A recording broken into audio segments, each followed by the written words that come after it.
영화 얘기를 하기 전에 이 이야기는 꼭 짚고 넘어가야 될 게 있는데 원배틀 애프터 어나더 진짜 재밌습니다. 진짜로 재밌어요. 자, 이제 좀 딥하게 들어갈게요. 이 영화는 전반적으로 이민자와 인종에 관해서 다루고 있습니다. 안녕하세요. 영화 한 잔의 주인장입니다. 오늘의 한 잔은 원배틀 애프터 어나더입니다. Rise and shine. Bat an eyelash. Good morning. There are no hands on the clock Why? because they're not needed. This is Bob Ferguson. I was a part of the French 75. Bitch, I felt like Tony Montana! Steve Lockjaw just attacked my home. And I cannot remember, for the life of my only child, the answer to your question. Maybe you should have studied the rebellion text a little harder. I need to find my daughter. Well, then call us back when you have the time. Not one thing, it's another. Find that to be true. 당연히 원배틀 애프터 어나더에 스포일러 가득한 리뷰가 있습니다. 아직 영화를 보지 않았거나 볼 예정이신 분들, 스포일러를 피하고 싶은 분은 여기서 영상을 멈추고 영화 관람 후 시청하시길 바랍니다. 그럼 시작하겠습니다. 우선 본격적인 영화 얘기를 하기 전에 이 이야기는 꼭 짚고 넘어가야 될 게 있는데 원배틀 애프터 어나더 진짜 재밌습니다. 진짜로 재밌어요. 이 영화가 한 3시간? 거의 대략 3시간 가까이 되는데 진짜 그런 시간대가 안 느껴질 만큼 정말 재밌습니다. 특히 저는 영화 전반적으로 깔려있는 이 아이러니컬함에 큰 재미를 느꼈는데 정말 하나하나 꼽고 싶은데 우선 이 영화를 볼 때는 전체를 봐야 됩니다. 이게 무슨 소리냐면 앞에서 막 인물이 움직이면 우리는 을의 그 인물에 집중하잖아요. 근데 그 배경도 움직이고 있기 때문에 배경 속에서 움직이는 차량 혹은 인물 그리고 카메라가 잡아주는 의미 없을 것 같은 그런 물건들이 하나하나 복선이 되고 빠짐없이 풀어주기 때문에 이런 것을 알고 보면 정말 재밌을 것 같은데 이런 것을 보여주는 씬이 우선은 밥이 막 경찰들한테 쫓길 때 가라데 학원으로 가잖아요.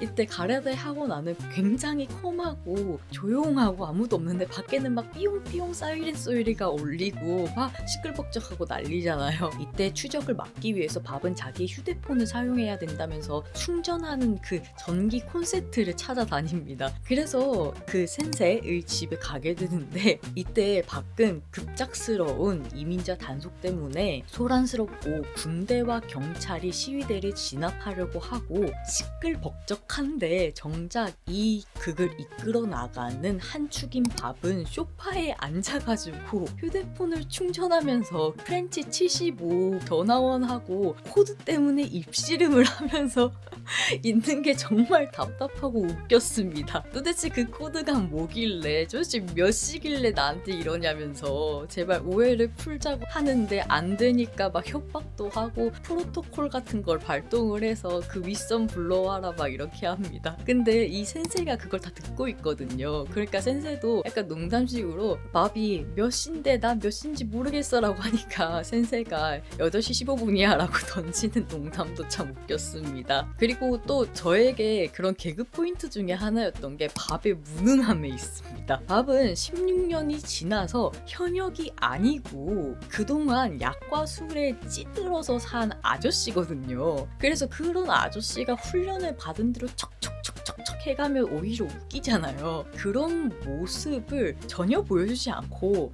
허술하고 못 따라가고 체력적으로 힘든 그런 모습을 보여줍니다. 그래서 항상 밥은 한 발짝 늦어요. 그게 너무 웃긴 거예요. 센세가 탈출을 도와줄 때 현역으로 뛰는 젊은이들과 이제 노역인 밥을 굳이 비교해가면서 보여주는 것도 웃겼고 어떻게 보면 몇십 년이 지나도 자연스럽게 막 혁명가처럼 훈련 받은 것처럼 움직이는 거 없다라는 그런 영화적인 클리셰 있잖아요. 그런 걸 깨는 것 같아서 좀 통쾌하기도 했습니다. 옥상에서 뛰어다니는 파쿠르신 같은 거 보면서 야 역시 세월은 못 이기지 이런 생각도 들었는데요. 그리고 배우가 레오나르도 디카프리오잖아요. 워낙 연기를 잘했고 얘가 건물에서 떨어져서 테이저건 만든 그 연기도 정말 실감났고 그 이후에 이름을 말하는 것과 나이를 말하는 것 것도 참 혁명가스럽지만 그 와중에서도 농담을 하려고 하는 것도 저의 개그 포인트에 적중했습니다. 그래서 정말 최악인 와중에 그 죽을 상을 해가면서까지 농담을 하려는 모습이 정말 밥다웠는데요. 그리고 그 후반에 카레이싱 장면이 있잖아요. 근데 또 밥이 하필이면 또 고물차를 훔쳐가지고 제일 늦게 달리잖아요. 제일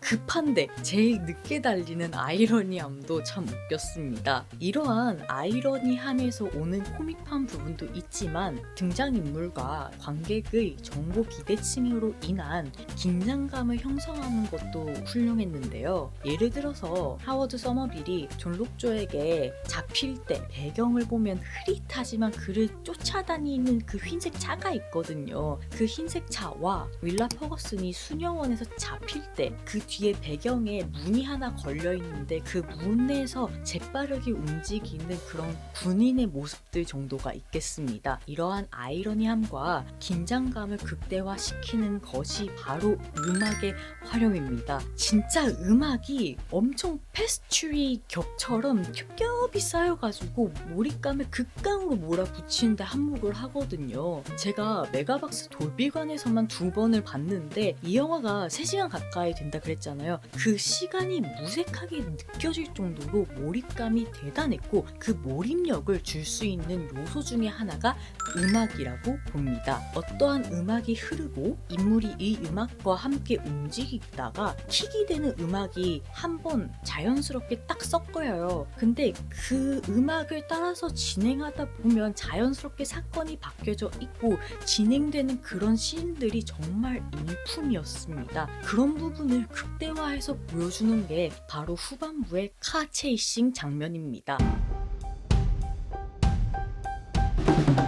그 후반부를 장식하고 있는 카체이싱은 여타의 카체이싱하고는 다른 궤적을 그립니다. 이게 무슨 소리냐면 카체이싱이라고 하면 마치 F1처럼 여러 대의 차가 동시에 막 달리면서 막 속도감을 주고 긴장감을 주고 막 그러잖아요. 근데 원 배틀 애프터 어나더는 사막에 쭉 뻗은 그런 직선 도로를 보여주면서 그곳에 차량 한 대, 2대, 3대가 일렬로 순서대로 달려나가는 것을 보여주고 또 이 차량들이 스쳐 지나감을 보여주면서 속도감보다는 그 길의 의미를 보여주는 것에 초점을 둔 것 같았습니다. 그래서 윌라 퍼거슨이 고생 끝에 차를 탈취하고 도망갈 때 보면 어디서 로케이션을 구했는지 아니면 뭐 CG인지 세트인지 그런 거 잘 모르겠으나 그 구불구불한 길이 참 인상 깊었습니다. 왜 그 사차함수가 이렇게 W자를 그리잖아요. 그 사차함수의 극대 극소와 같은 부분에서 시야가 차단되잖아요. 극소 부분에 있으면 극대 부분을 볼 수 없고 극대 부분에 있으면 극소 부분을 볼 수 없는 것처럼 한치 앞도 모르는 그 윌라 퍼거슨의 상황을 도로로 표현한 것 같았습니다. 이런 길에서 윌라를 쫓는 팀 스미스의 차가 나타날 때 그 음악이 정말 끝내줬습니다. 똑같이 앞에서 설명드렸던 것처럼 베이스가 되는 음악이 나오는데 그 윌라가 백미러로 뒤를 확인하거든요. 그때 안 보였다가 잠깐 보였다가 이제 다 보이는 그때 따당 하면서 들려오는 그 킥의 음악, 그 킥의 음악과 같이 시작되는 카체이싱, 이것이 정말 대단한 연출이라고 생각됩니다. 여기서 카체이시 장면을 좀 자세하게 보고 싶은데 원래는 존 록조가 윌라를 청부살인을 맡기고 돌아오는 길에 팀 스미스가 출발을 하고 그 뒤에 밥이 고물차를 밟습니다. 밥은 앞선 차들이 어디로 갔는지 모르기 때문에 그 아미고들 이주민들한테 그 짧은 스페인어 단어로 막 말로 옴브레 어디 갔냐 막 이러면서 물어가면서 아 저기냐 이러면서 뒤늦게 쫓아가죠. 그런데 이미 존 록조는 팀 스미스가 한 손으로 사탄총을 탁 쏴가지고 처리한 뒤였고 그 팀 스미스와 밥은 또 스쳐 지나가고 밥은 또 그걸 눈치채지 못한 채 전복된 존 록조의 차를 보게 됩니다. 그래서 절망에 빠지죠. 왜냐하면 자기 아이가 같이 있을 거라 생각이 들었을 있었으니까요. 근데 보니까 아이는 없고 걔만 있는 거예요. 그래서 또 뒤늦게 스쳐 지나간 파란색 차를 의심을 하면서 뒤늦게 쫓기 시작하는 겁니다. 팀 스미스는 윌라를 쫓고 있는데 이때 팀 스미스가 어떻게 윌라를 쫓게 됐는지에 대해서는 영화상으로는 스킵이 돼 있어요. 아마도 윌라가 도망쳐 나온 상황을 보고 판단을 해서 쫓는 거겠죠? 근데 영화 흐름상 그것까지 보여줘 버리면 이 긴장감이 조금 끊기기 때문에 아마도 생략을 한 것 같고 그 부분에 대해서는 자연스럽게 이어지기 때문에 그런갑다 하고 넘겼습니다. 그렇게 맨 앞에는 윌라, 그 뒤에는 팀 스미스, 그 뒤에는 밥, 요런 순서로 도로를 질주하고 있습니다. 이때 팀 스미스와 밥은 왔던 길을 되돌아가는 것이고 윌라는 새로운 길을 가는 것입니다. 그리고 그 길은 앞에서 말했듯이 굉장히 굽이져 있는데 저는 이 길 자체가 주는 긴장감도 좋았지만 이 길이 은유하는 것이 인생이지 않을까라는 생각이 들었습니다. 이 부분에서는 밥과 윌라에 좀 집중을 하고 싶은데 밥은 윌라가 탄 흰색 차량을 한번 스쳐갔는데도 알아보지 못하였고 윌라를 쫓고 있는 파란색 차량을 스쳐 지나갔는데도 알아보지 못했습니다. 이는 어쩔 수가 없지만 알아차려야 지킬 수 있는 것이죠. 즉 밥이라는 인물은 매번 한 발짝씩 늦게 알아차리고 한 발짝씩 늦게 움직이는 인물입니다. 그리고 그 움직임도 수동적일 때가 많아요. 생각해보면 폭탄을 다루는 특성상 누군가가 터트려 라고 말을 하지 않는 이상 안전하게 터트려야 되니까 그 말을 기다려야 하고 센세가 그 두 번째 도와줄 때 내 타면 뛰어내리라고 하는데 못 뛰어내리잖아요. 그래서 센세가 그 관성으로 밥을 밀쳐버리는데 거기서 밥은 막 당황해서 날 왜 버려 이게 아니라 또 능숙하게 대처를 하거든요. 이러한 밥의 캐릭터성은 오히려 극을 이끌어가는 원동력이 됩니다. 본격적으로 이야기가 시작되는 것은 밥의 그런 현역을 뛸 때가 아닌 16년이 지난 뒤에 거의 폐인이 된 아저씨가 됐을 때 시작을 하거든요. 그러니까 이 타이밍이 엇나가면서 밥의 혁명이 시작된 거죠. 한 발짝씩 늦고 어긋나고 굴곡진 인생이 밥의 인생이고 이를 밥이 다시 고물 자동차를 지나가고 있는 것입니다. 그래서 저는 그 밥이 저격하고 난 다음에 차 문을 열고 출발을 하다가 이렇게 틀면서 차문이 관성 때문에 이렇게 딱 닫히는 장면이 있는데 이 장면이 어떻게 보면 서두르지 않아도 밥처럼 늦어도 어차피 될 일은 되고 관성으로 되돌려 오게 돼 있다라는 것을 보여주는 것 같아서 참 흥미로운 장면이었습니다. 봐봐요. 스미스 막 밟아대다가 윌리한테 참교육 당하고 그 뒤에 천천히 오는 밥은 윌라를 구해내잖아요. 뭐 농담이고 아무튼 그렇다면 이 길을 제일 앞에서 달리고 있는 윌라는 처음으로 그 길을 갖고 그 길 끝에서 되돌아가거나 잡히는 것이 아닌 스스로 적을 처치해가면서 자신이 주도해 가는 삶을 살아갈 것이라는 암시가 있습니다. 즉 존 록조로 은유되는 인종주의, 주류의 삶, 백인 우월주의 이런 것에서 벗어나서 여기 존 록조가 있으면 정반대로 이렇게 굽이지더라고 반대로 가는 자유와 혁명으로 윌라는 나아간다는 것이고 이 길을 따라온 밥 또한 자신의 가장 소중한 딸을 찾고 집으로 같이 돌아가면서 자신과 윌라의 엄마는 실패한 혁명의 길을 윌라는 훌륭하게 해낼 것이라고 말하는 것 같았습니다.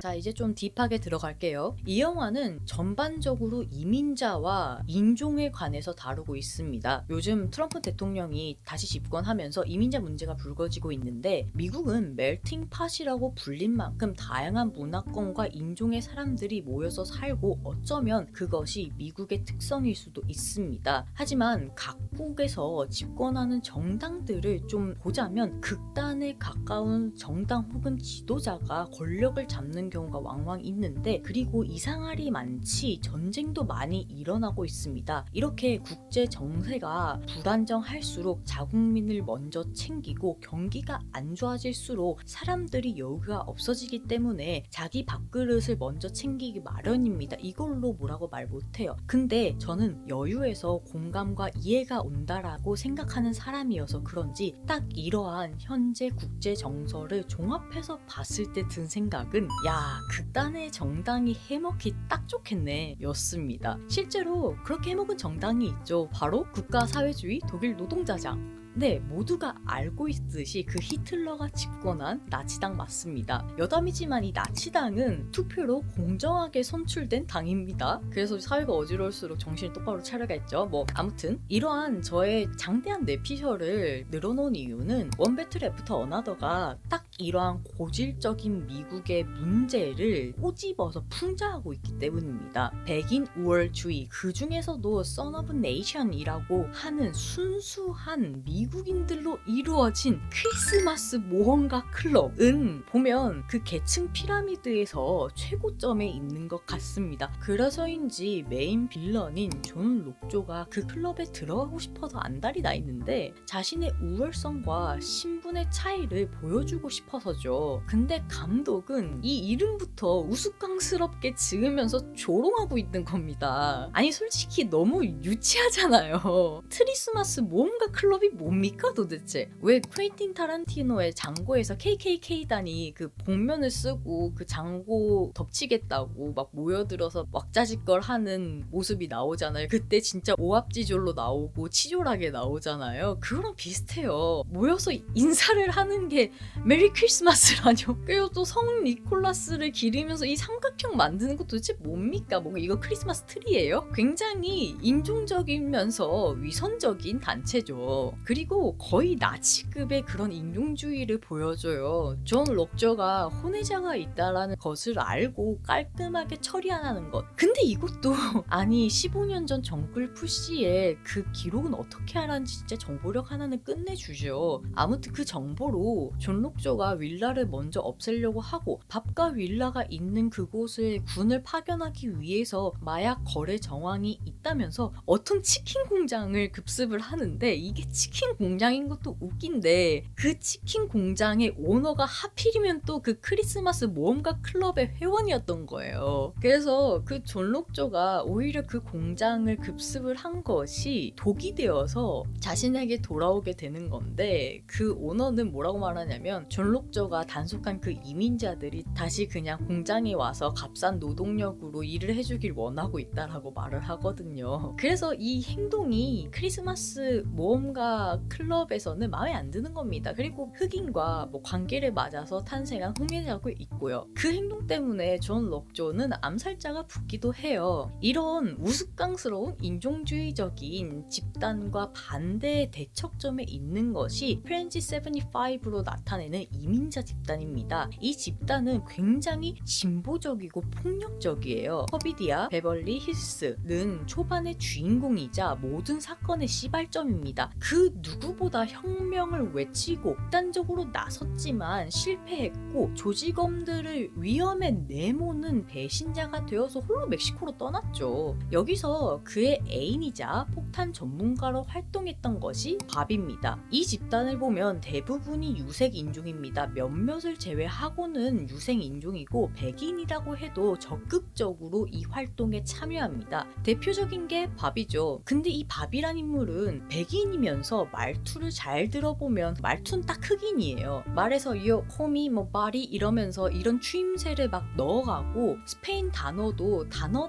말할 수 있을 정도로 인종은 다르지만 그곳에 녹아들어 있다라는 느낌을 강하게 받습니다. 백인인 밥이 이민자들에게 녹아있는 만큼 미국도 이민자들에게 녹아들어 있습니다. 영화 안에서도 보이지만 공장에서 일하는 노동자들 다 유색인종으로 나오고요. 밥이 붙잡혔을 때 도와주는 사람들도 유색인종입니다. 즉 이미 미국은 사회 곳곳에 이민자들, 유색인종들이 녹아들어져 있는데 그 수는 날이 갈수록 증가하고 있죠. 근데 이것을 크리스마스 모험가 클럽처럼 극단적으로 인종을 총소해가면서 평화를 되찾자는 말은 정말로 어불성설이죠. 감독은 이런 집단의 이질감을 보여주면서 현 미국의 상황을 풍자하고 있는 것입니다. 밥이 혁명을 외쳤지만 가족을 지키고 싶었던 이유, 존 록쇼가 크리스마스 모험가 클럽에 들어가고 싶었던 이유 모두 소속감 때문입니다. 밥은 이민자들 집 집단과는 떨어진 인종인 백인입니다. 말투도 행동도 그들과 같지만 백인이기 때문에 어딘가 늙고 얼빠지고 수동적인 모습을 보입니다. 그 누구보다 혁명을 외치고 10여 년이 지나서도 그 정신은 어디 안 가고 있지만 그는 그들 집단에서 소수기 때문에 항상 도움을 받는 입장이 돼요. 즉 밥은 프렌치 75에 잘 소속이 되어 있고 비록 엄마는 배신자로서 홀로 멕시코로 떠났지만 딸인 윌라를 책임지면서 가족이라는 소속감도 있습니다. 하지만 여기서 윌라의 아버지에 위치하는 인물이 밥과 존 록저가 되는데 이 인물은 극명하게 대비를 이룹니다. 왜냐면 둘 다 백인인데 한 명은 유색인종, 이민자 그리고 가족에 대한 소속감이 있지만 이 존 록저라는 인물은 백인임에도 불구하고 어디 소속에 들어있는지 소속감이 없어요. 일단 딱 봐도 나이가 많아 보이는데 독신이고 권위적이고 인종차별주의자입니다. 군대 소속이지만 어디까지나 직업으로서 자신의 행동의 도구로서 활용할 뿐이지 내가 군인이어서 이 나라를 지키겠어 뭐 이런 소속감을 느끼지 않는 것 같아요. 따라서 자신이 소속되고 싶어 하는 크리스마스 모험가 클럽에 들어가려고 무던히도 노력을 하는 것입니다. 그런 그에게 베벌리 힐스는 욕정의 대상이자 유대를 쌓고 싶은 인물입니다. 굉장히 역설적이죠. 왜냐하면 베벌리 힐스는 흑인이기 때문인데 둘이 처음 만났을 때부터 그 섹슈얼한 오묘한 그 분위기 있잖아요. 그것과 힐스가 잠입을 해서 들켰을 때 어쩔 수가 없다라고 하지만 그 둘의 몸을 섞였을 때도 아주 진하게 보이는 그 존 록조의 같은 게 많이 나죠. 저렇게 원래 권위적인 인종차별주의자가 오히려 더하면 더했지 덜 변태는 아닙니다. 더 변태가 많아요. 그리고 베버리 힐스에게 배신을 종용하고 증인보호 프로그램으로 자신이 있는 주류 사회로 그녀를 끌어들여서 가족을 형성하려고 하지만 이마저도 버림받게 됩니다. 그래서 더더욱 그 크리스마스 모험가 클럽에 집착하는 걸 수도 있어요. 그것에 소속됨으로 자신의 정체성을 확립하고 싶어하는 것이죠. 하지만 그렇게 들어가고 싶었던 클럽에서도 그의 혼외자의 존재 때문에 깔끔하게 처리됩니다. 사무실로 안내가 된 후에 가스로 죽이는 것인데 이는 분명히 홀로코스트를 은유하고 있는 것이죠. 시체를 그대로 들고 가서 불에 태워버리는 것까지 인종차별자의 말로는 이런 것이다 라고 영화는 보여주고 있습니다. 그래서 존 록조가 죽었으니까 혁명, 즉 자유에 대한 거는 뭐 그만둬야 되냐 라고 한다면 그건 또 아니죠. 왜냐? 아직 크리스마스 모시기 클럽이 남아있기 때문입니다. 그래서 윌라는 혁명에 가담하는 것이고 아마도 그녀는 성공할 것으로 영화는 마치는 것이죠. 원 배틀 애프터 어나더는 작중에서 한 2번 정도 들은 것 같습니다. 제가 각을 재고 센 것이 아니어서 정확하지는 않은데 번역이 상황마다 달랐어요. 한 번은 계속되는 싸움이었고 한 번은 산 넘어 산이었습니다. 그래서 저는 이 둘을 합쳐서 싸움 넘어 싸움이라고 보고 싶습니다. 싸움은 계속될 것이지만 가족이 지키고 싶은 가장의 이야기, 그 가장은 책임감 없는 혁명주의자에게 휘말려서 고된 책임을 졌지만 그에게 남아있는 딸이 모든 것을 대변합니다. 그러면서 스페인어를 일부러 번역하지 않아서 밥이 느꼈을 그 소통의 부재를 표현하는 것도 좋았고요. 엔딩 크레딧을 끝까지 다 보게 되면 마치 그 영화 제작하는 것 같은 소음이 들리고 마지막에 감독으로 추정되는 사람이 무전기 같은 소리로 땡큐라고 하는데 그것도 정말 위트 넘쳤습니다. 여러모로 만족스러웠던 영화 원 배틀 애프터 어나더에 대한 한 줄 평은 소속되고 싶은 사람과 지키고 싶은 사람 입니다. 단점수는 10잔 중 10잔 원샷입니다. 여러분의 구독, 좋아요, 댓글은 소중한 채널을 운영하는데 정말 큰 힘이 됩니다. 주인장은 댓글과 구독자 수로 살아갑니다. 그리고 오늘 영상도 감기 때문에 목 컨디션이 안 좋았는데 끝까지 봐주셔서 정말 감사하고요. 모두 건강하시고 감기 조심하시고 다음 영상에서 뵙겠습니다. 모두들 안녕.